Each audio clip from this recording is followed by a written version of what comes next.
ஐஷா ரலியல்லாஹு அன்ஹா கேட்பாங்க, என்ன எவ்வளவு லவ் பண்றீங்க அல்லாஹ்வுடைய தூதரை? என்ன வார்த்தை பாருங்க, ஒரு மனைவி அல்லாஹ்வுடைய தூதரிடத்தில் இன்னும் எவ்வளவு லவ் பண்றீங்க? அல்லாஹ்வுடைய தூதர் சொல்லுவாங்க, அறுபடாத கயிறு எப்படி இறுகி இருக்கிறதோ அது போன்று உன் மீது எனக்கு காதல் வைக்கிறது. எப்பெல்லாம் சின்ன மனசங்கடம் வருதோ அப்பெல்லாம் கேட்பாங்க, கயிறு எப்படி இருக்கு அல்லாஹ்வுடைய தூதரை? அல்லாஹ்வுடைய தூதர் ஸல்லல்லாஹு அலைஹி வஸல்லம் சொல்வார்கள், அறுபடாமல் தான் எப்போதும் இருக்கும் என்று. சுப்ஹானல்லாஹி ரப்பில் ஆலமீன். அல்லாஹ் கேட்டுக்கோங்க, எனக்கு சொல்றேன், ஒரே ஒரு விஷயமே உங்களுடைய வாழ்க்கையில் இருந்தா போதும், அல்லாஹ் உங்களை பாதுகாத்துக்கிட்டே இருப்பான். அந்த பாதுகாப்புல இருந்து நீங்க விலகவே மாட்டீங்க. அந்த ஒரு விஷயத்தை மட்டும் உங்களுடைய மௌத்து வரைக்கும் நீங்க கடைபிடிச்சீங்கன்னா போதும். ஃபஜ்ர் தொழுங்க. ரசூலுல்லாஹி ஸல்லல்லாஹு அலைஹி வஸல்லம் சொன்னாங்க, யார் ஃபஜ்ரை தொழுவாரோ அவர் அல்லாஹ்வுடைய பாதுகாப்பில் இருப்பவர். அல்லாஹ்வுடைய பாதுகாப்பில் இருப்பவரை எதுவும் தீண்டாது. ரசூலுல்லாஹ்வுடைய வார்த்தை இல்லையா? காலையில எழுந்து அவன் அல்லாஹ்வுக்காக என்ற காலத்தை அந்த குளிருள்ள நேரத்திலையும் வெளிச்சமில்லாத அந்த நேரத்திலையும் நடந்து போய் அல்லாஹ்வுக்காக நிறைவேற்றக்கூடியவருக்கு ரசூலுல்லாஹி ஸல்லல்லாஹு அலைஹி வஸல்லம் சொன்னாங்க, யார் இரவுடைய அந்த இருள்களில் நடந்து கொண்டு பள்ளியை நோக்கி சென்று தொழுகை நிறைவேற்றுவாரோ பின்னூரி தாமி யௌமல் கியாமா, மறுமையில் அவர் வெளிச்சத்தோடு வருவார்.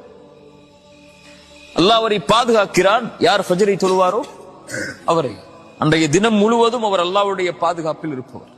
அல்லாஹ்வுடைய பாதுகாப்பில் இருப்பவரை யாரும் எதுவும் அவரை செய்யாது. ஒருத்தன் சம்பாதிக்கிறதுனுடைய முதல் நோக்கம், நீ ஆபீஸ்ல வேலை செய், சொந்தமா கடை வச்சிரு, என்னமா நீ மேனேஜர் ஆயிரு அல்லது கூலியாள் ஆயிரு. முதல் நோக்கம் சம்பாதிப்பதற்கு உங்கள் குழந்தைகளுக்கு நீங்கள் சொல்லிக் கொடுங்கள். அடித்து சொல்லுகிறேன், கோடி ரூபாய் இல்லாவிட்டாலும் கூட ஒரு கோடீஸ்வரன் என்ன வாழ்க்கை வாழ்றான்னு அல்லாஹ் அந்த பிள்ளைக்கு தருவான். எழுதி வச்சுக்கோங்க. பெருமானார் சொல்லுகிறார்கள், இஸ்திஃபாஃபன் வஸ்அலா, நான் சம்பாதிக்கிறது கூலி வேலையாக இருந்தாலும் அல்லாஹ் யார்கிட்டையும் கையேந்த கூடாது, உன்கிட்ட மட்டும்தான். அதுக்கு தான் இந்த சம்பாத்தியம். அப்படி சொல்லணும். எப்படி சொல்லணும்? என் மரணம் வரை நான் பெற்ற பிள்ளையிடத்தில் கூட எனக்கு இது வேணும் கேட்கவே கூடாது, நீ தந்தா போதும். சொல்லி பாருங்களேன், கடைசி நேர தண்ணி வரை உங்களுடைய வாயில் இறைவன் ஊட்டுவான். நல்லா ஒண்ணு புரிஞ்சுக்குங்க, நீங்க வச்சிருக்க காசுகளும் படிப்பையும் கொண்டு இந்த உலகத்துல வாழ முடியாது. அல்லாஹ் நாடணும். கோடி ரூபாய் இருக்கவன் கூட ஏதாவது ஒரு நோயில இழுத்து பட்டு செத்து போறான். அந்த பணம் பயன்படவே பயன்படாது, அந்த அறிவு பயன்படவே பயன்படாது. இந்த உலகத்தில் எதுவாக இருந்தாலும் இறைவன் நாளும். எத்தனையோ பேரு ஏழையா இருப்பான், 4 கமர் இருக்கும், கட்டி கொடுத்துருவான். குவைத்துல ஆயில் கம்பெனில மேனேஜரா இருக்கேன், ஆனா இங்க பார்த்தா ஒரு வீடு கட்ட முடியலங்கிறான்.